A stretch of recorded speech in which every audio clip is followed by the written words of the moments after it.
Shikues të nderuar, ju përshëndes, jemi në minutat e ditarit informativ në RTS Gjirokastra, ku ndër të tjera sot të keni mundësinë të ndiqni.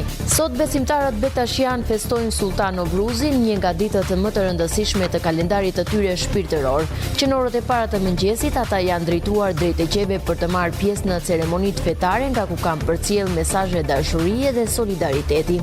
Urime kanë ardhur edhe nga besimtarë, përfaqësues vendor dhe klerik të ndryshëm që janë bërë pjesë e një aktiviteti të organizuar nga teqeja e Melanit. Shkolla profesionale Antonia Thanasi në Sarand ka një interes të lartë nga nxënësit, sidomos në drejtimet ekonomi dhe hoteleri turizëm, si pasojë e zhvillimit të turizmit në zonë. Sipas drejtoreshës Rudina Liçaj, shkolla ka zgjeruar bashkëpunimi me biznesin lokal, duke përfshirë një numër të madh subjektesh, gjë që ka ndikuar pozitivisht në formimin praktik të nxënësve. Në qendrën shëndetësore të Ksamilit po regjistrohet një fluks i shtuar rastesh me viroza të stinës, ku çdo ditë paraqiten mesatarisht rreth 12 pacientë për trajtim. Sipas mjekes Elamitru, situata është nën kontroll, por kërkon kujdes të vazhdueshëm nga qytetarët për të shmangur përhapjen e virozave. Kjo qendër mbulon në rreth 8500 banor. Nga stërmbeci i përmetit në Këlqyr, Lilo Jani sjell historinë e 98 viteve jetë mbushura me kujtime dhe ndryshime të mëdha. Në një rrëfim të kthjellët për radio televizionin shqiptar, ai ndan sekretin e jetëgjatësisë dhe dashurinë e tij për poezinë. Ju njohim tani më gjërësisht. Në këtë ditë të shënuar për të gjithë besimtarët Bektashi, një urime kanë ardhur nga teqeja e Melanit. Besimtar, përfaqësues vendor dhe klerik të ndryshëm janë bërë pjesë e aktivitetit që organizoi teqeja e Melanit në këtë ditë që përkon edhe me ditëlindjen e Imam Aliut. Në një atmosferë të mbushur me qetësi shpirtërore dhe simbolika të veçanta, besimtarët Bektashian kanë kremtuar sot festën e Sultan Novruzit. Në aktivitetin e organizuar në teqen e Melanit janë mbledhur besimtarë përfaqësues të pushtetit vendor, si dhe klerik të besimeve të ndryshme, të cilët kanë përcjell urime dhe mesazhe paqe, dashurie dhe mirëkuptimi.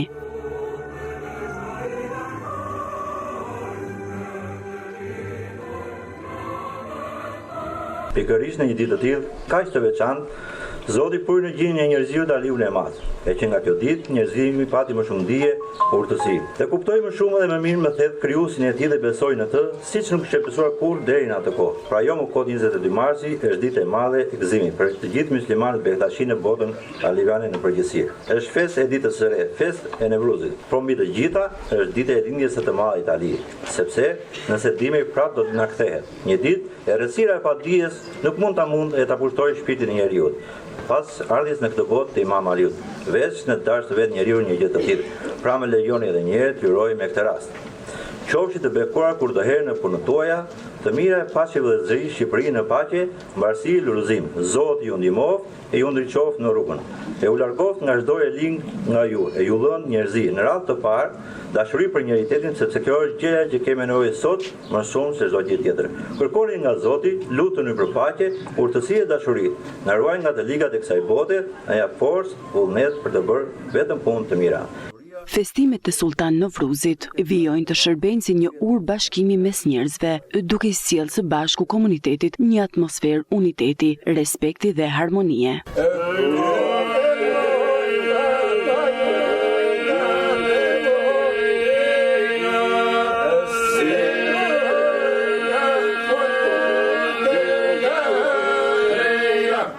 Sot besimtarët Bektashian festojnë Sultan Novruzin, një nga ditët më të rëndësishme të kalendarit të tyre shpirtëror.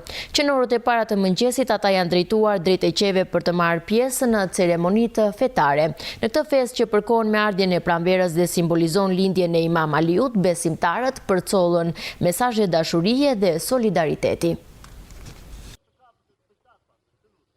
Besimtarët Bektashian në vend festojnë sot Sultan Nevruzin, një nga ditët më të rëndësishme të kalendarit të tyre shpirtëror. Kjo festë që përkon me ardhjen e pranverës dhe simbolizon lindjen e Imam Aliut, që në orët e para të mëngjesit, besimtarët janë drejtuar drejt teqeve për të marrë pjesë në ceremoni fetare. Unë jam Mallakaciot. Dhe vim në Gjirokastër, sepse neve këtu kemi pasur këtu babagjiun, këte kemi në fshati.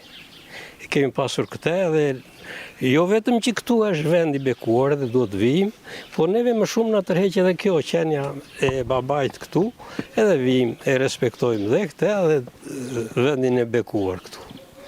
Qofti bekuar për të gjithë, unë ndihmof të gjithë juve, neve dhe të gjithë shqiptarët edhe kudo që janë në botë. Besojmë me çdo anë në animofshin edhe tërë njerëzia kudo që janë. Të gjatë e marrësi në çdo vend, në çdo të Shqipërisë, e kudo që janë, për emigrant e për të gjithë se unë shumë i kam emigrant.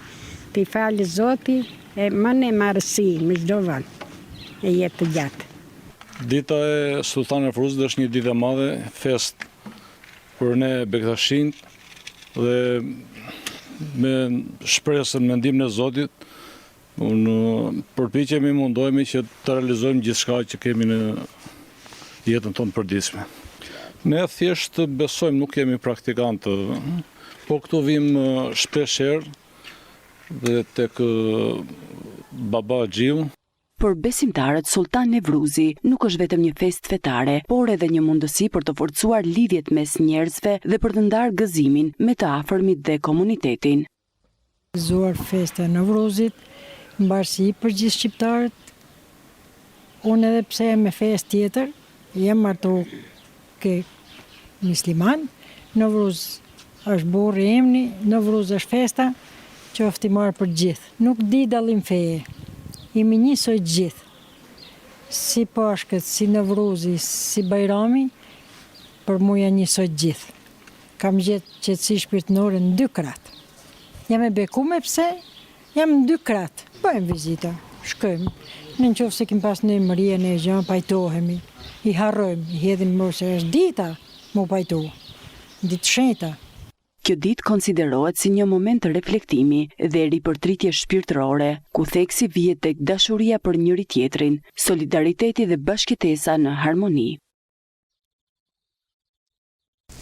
Me rastin e festës Sultan Novruzit, një nga ditët më të rëndësishme për besimtarët Bektashin, drejtues vendor në qarkun e Gjirokastrës, kam përcjell mesazhe urimi dhe reflektimi përmes rrjeteve sociale, duke theksuar rëndësinë shpirtërore dhe simbolikën e kësaj dite. Drejtuesja politike e qarkut Gjirokastër, Mirela Kumbaro, ka zgjedhur që këtë festë ndaj me besimtarët me fotografi nga një prej vendeve më të rëndësishme të kultit Bektashin në jug të vendit, Teqeja e Lipostivanit në përmet. Në mesazhin e saj ajo ka uruar të gjithë besimtarët duke vënë në dukje lidhjen e kësaj dite me traditën, besimin dhe trashëgimin kulturore shqiptare. Në urimin e saj Kumbaro solli në vëmendje edhe vargjet e poetit të madh shqiptar Naim Frashëri, i cili ka kushtuar kësaj dite vargje të njohura. Sot është një ditë e rëzë që përsëritet moti lind vera, lind ngrohtësia, lind Aliu vetë Zoti. Ajo theksoi gjithashtu se kjo ditë e shenjtë është e lidhur ngushtë me kujtesën historike dhe shpirtërore të komunitetit Bektashi, ku mbetet i përjetshëm edhe kujtimi i babahe Kuranit. Në përmbyllje të mesazhit të saj, Kumbaro uroi që Sultan Novruzi të sjellë një fillim të ri për të gjithë, të mbushur me mbarësi, paqe dhe dritë në çdo familje shqiptare. Ndërkohë një tjetër urim ka ardhur edhe nga kryebashkiaku i Gjirokastrës Flamur Golemi, i cili gjithashtu përmes një postimi në rrjetet sociale ka uruar besimtarët Bektashin për këtë festë të rëndësishme. Mesazhi i tij është shoqëruar me pamje nga Teqeja e Zallit, një tjetër vend i njohur i kultit Bektashin në qytet, duke i dhënë një dimension simbolik dhe kulturor urimit. Në fjalët e tij Golemi ka theksuar, gëzuar ditën e Sultan Novruzit, le të sjellë kjo ditë e shenjtë paqe, shëndet dhe begati për të gjithë. Sultan Novruzi përfaqëson jo vetëm një festë fetare, por edhe një moment reflektimi dhe shprese që simbolizon në lindjen e re të natyrës, ringjalljen shpirtërore dhe harmoninë mes njerëzve. Kjo ditë festohet gjërësisht nga komuniteti Bektashin në Shqipëri dhe shoqërohet me vizita në Teqe, lutje dhe aktivitete të ndryshme tradicionale. Urimet e përcjella nga drejtuesit vendor në Gjirokastër pasqyrojnë jo vetëm respektin ndaj besimit dhe traditës, por edhe rëndësinë e bashkëtesës dhe harmonisë ndërfetare në shoqërinë shqiptare. Shkolla profesionale Antonia Thanasi në Sarandë ka një interes të lartë nga nxënësit, sidomos në drejtimet ekonomi dhe hoteleri turizëm, si pasojë e zhvillimit të turizmit në zonë. Sipas drejtoreshës Rudina Liçaj, shkolla ka zgjeruar bashkëpunimin me biznesin lokal, duke përfshirë një numër të madh subjektesh, gjë që ka ndikuar pozitivisht në formimin praktik të nxënësve. Mbi 70% të diplomuarve arrin të punësojnë në profesionet e tyre, duke reflektuar lidhjen e fortë mes arsimit profesional dhe tregut të punës. Shkolla profesionale Antonia Thanasi në Sarandë po shënon një rritje të lartë nga nxënësit, veçanërisht në dy drejtimet kryesore, ekonomi dhe hoteleri turizëm. Rritja e kërkesës lidhet ngushtë me zhvillimin e shpejtë të sektorit të turizmit në zonë, duke parë rëndësinë dhe nevojën për profesionistë të kualifikuar, gjithnjë më shumë të rinj, po orientohen drejt këtyre degëve. Shkolla Antonia Thanas ka dy drejtime kryesore, është drejtimi ekonomik dhe drejtimi hoteleri turizëm. Nga këto dy drejtimet, si zhvillimi i turizmit në vendin tonë ka bërë që më e preferuar të jetë dega hoteleri turizëm, sepse dhe kërkesat në këtë industri janë shumë të larta për profesionistë. Dega ekonomik dihet që futet kudo, në të gjitha bizneset, në të gjitha bankat, ndërmarrjet, dhe kërkesat janë tani nga çdo ent tregtar duhet të ketë një ekonomist, kështu që kërkesat për ekonomist gjithmonë do jenë të nevojshëm gjithmonë. Ndërsa hoteleri turizmin, ju e shikoni çfarë bumi ka marrë industria e turizmit në vendin tonë dhe mban një peshë shumë të lartë në GDP-n e vendit tonë, kështu që dhe kërkesat e hoteleri turizmit në të gjitha fushat e saj janë të larta për profesionin, si për hoteleri, si për restorante, si për kamarier, si për recepcion, për të gjitha. Unë doja të ishte akoma më lartë kërkesat e fëmijëve, por për këtë duhet të ndërgjegjësojmë prindrit e tyre, sepse fëmijët janë relativisht në një moshë të vogël kur zgjedhin shkollën e mesme që duhet të vazhdojnë, dhe për këtë duhet një ndërgjegjësim i prindërve të tyre për nevojat që ka vendi, atje ku do kenë më shumë vende pune të lira dhe ku do kenë mundësi më shumë për zhvillimin e tyre. Sipas drejtoreshës së shkollës Rudina Liçaj, institucioni ka zgjeruar bashkëpunimi me biznesin lokal, duke përfshirë 66 biznese ekzistuese dhe 49 të tjera të reja. Shkolla jon ka një bashkëpunim të mrekullueshëm me biznesin, vetëm këtë vit shkollor, nga 66 biznese që kanë qenë në vitin e kaluar, këtë vit shkollor janë shtuar 49 biznese të reja dhe ka vajt një numri 115, që është një numër goxha i mirë për shkollën tonë. Kërkesat e biznesit janë gjithnjë më të shumta dhe ndaj dhe bashkëpunimet me biznesin janë gjithmonë edhe më të mira. Në gjurmimin që bëhet çdo vit për nxënësit maturant, ne jemi gjithmonë mbi 70% të punësuar në drejtimin që kanë mbaruar shkollën. Ky bashkëpunim ka ndikuar edhe në punësimin e nxënësve, ku mbi 70% e tyre arrin të punësojnë pas përfundimit të shkollës në profesionet që kanë zgjedhur. Kjo e kthen shkollën profesionale në një urë të rëndësishme drejt tregut të punës në zonën e Sarandës. Në qendrën shëndetësore të Ksamilit po regjistrohet një fluks i shtuar rastesh me viroza të stinës, ku çdo ditë paraqiten mesatarisht rreth 12 pacientë për trajtim. Sipas mjekes Ela Mitro, situata është nën kontroll, por kërkon kujdes të vazhdueshëm nga qytetarët për të shmangur përhapjen e virozave. Kjo qendër shëndetësore mbulon rreth 8500 banor. Gjatë kësaj periudhe në qendrën shëndetësore të Ksamilit po regjistrohet një fluks i lartë të rastesh me viroza të stinës. Banorët e zonës paraqiten çdo ditë për marrjen e ndihmës mjekësore për shkak të simptomave të ndryshme të virozave sezonale. Sipas mjekes së kësaj qendre Ela Mitro, aktualisht trajtohen mesatarisht rreth 12 raste në ditë. Numri i rasteve të cilat paraqiten që prej fundit të nëntorit dhe këtej në qendrën shëndetësore është i rritur. Numri virozave është i rritur si rezultat i një përhapjeje dhe një transmetimi të madh edhe midis rasteve. Rastet kronike të cilat ne ndjekim për gjatë gjithë vitit në qendër paraqesin një predispozit më të shtuar për shfaqjen e simptomatikës të virusit.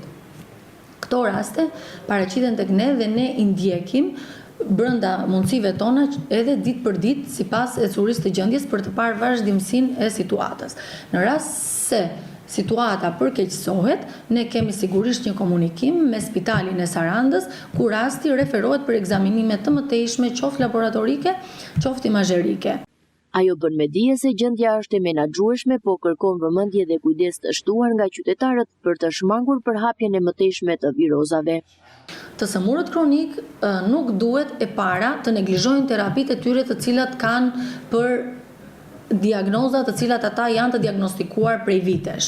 Pra, në rast se kemi një rast me astma bronkiale, në rast se kemi një rast me bllokim kronik, ata duhet të vazhdojnë këto terapi. Pra, në kohën e virozave, këta duhet jenë më të kujdesshëm që t'i marrin mjekimet e tyre në mënyrën më të rregullt të mundshme, sepse edhe nëse do na mbivendoset një situatë virale, këto mjekime do vazhdojnë dhe mund të shtohet diçka që është pak më shumë mbi këtë terapi për të monitoruar atë situatë.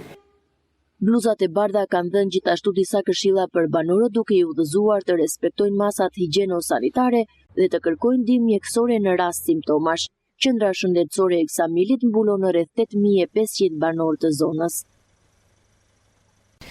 Nga Stërmbeci i Përmetit në Këlqyr, Lilo Jani sjell historinë e 98 viteve jete të mbushura me kujtime dhe ndryshime të mëdha. Në një rrëfim të kthjellët për radio-televizionin shqiptar, ai ndan sekretin e jetëgjatësisë dhe dashurinë e tij për poezinë. Nga Stërmbeci i Përmetit në Këlqyr, 98 vite jetë të mbushura me histori. Lilo Jani është një dëshmitar i rrallë i kohës që ka parë me sytë e tij ndryshimet e sistemeve politike dhe transformimet e mëdha të vendit. Sot ai ndan këto kujtime me një kthellësi mbreslënse në një intervistë për RTS. Në fshat kam jetuar. Tani kam 30 vjet i kam marrë këtu në Këlqyr. 30 vjet. Me se jeni marrë gjatë jetës? Me sharë. Punoni me sharë. S'kam në vend në Shqipëri pa bredhur. Të tërë krajinat. Me zanatin me sharë kam qenë. Unë kam kaluar shumë qeverira, se jam i vjetër. Kam kaluar Zogun. Kam kaluar Italinë që erdhi. Më pas erdhi Greku. Më pas erdhi Partia. Më pas erdhi Demokracia. Shumë qeverira kam kaluar. Më mire më pëlqen ku e Zogut. Kishte dashuri njeri me njerinë. Ta shikoni një keq, i dhe eshin të tërë ndihoni, e ndani ka flitit me njëri të ndihoni vukaranë. Ndërsa tani u zhurua, zhurimi tepër, edhe leku i tepër shkatroj njerëzimin. Kishe lezet Pashka, kishe lezet Barjami, kishe lezet Dasma, këngë vale. Nuk kishe shkollë në kohën e Zogut. Atje kishe shkollë, dhe vini 7 shatra që mësojnë atje në fshatin tonë. Ka qenë kolektiviteti shatra vetë. Fshatimi madhë. Qenë Petran e deri Kufi. Fshatimi madhë së mbeti ka qenë. U martohan 54. Sa vjeç ishit? Ishe një 27-28 vjetë. E kam plakën edhe sot në Pjevëndal. 72 vjetë martuar me plakën. Kem 54. Edhe kam plakën vërdal. Një, jam i kënaqur. E dyta, fëmijën i kam të gjallë. Sa fëmijë keni? 2 djeme në qupë. Edhe unë e dërgojnë dhe shumë ka shi gruas. Nuk u bën gjithë pa marrë vesh me gruan. Në harmoni të plotë të dy bashkë. Jo, një ndaj një këtej. Mes kujtimeve të shumta, ai ndalet edhe te sekreti jetëgjatësisë, duke treguar çfarë ka ndihmuar të arrijë në këtë moshë afroshekullore. Shëndeti tim i bën doktor vetë në trupit. Atë që me bën mirë, pijat që me bën mirë, edhe nuk se një pjesë pinë raki sa shkatrojnë mushkurite. Pinë duani ato që bënë dëmë. Edhe anë ato që bënë mirë. Ajo që të bënë mirë është njëre që të mosash lura shumë. Lura shumë. Ta është gjera të leta. Edhe dyta është televizë, bësh lëvizje, unë kam për lëvizje shumë. Shumë lëvizje, lëvizje e mbarë njerinë. Edhe pos lëvizje, ri, ka lëvizet njeri. Unë pa bërë 3-4 km, 5 km ditë në kurish. Kemë kam vajtë të zotë, jam mirë gjë sot. Por ajo që bie në sy është pasioni i tij për poezinë, me një memorie të jashtëzakonshme që nuk e tradhton në asnjë çast. Lilo Jani reciton me ndjenjë vargjet e tij më të dashura nga Anton Zako Çajupi. lexojmë, po unë mbaj mend ato këngët e Zako Çajupit. E kam mësuar që në shkollë dhe e kam ndërmend.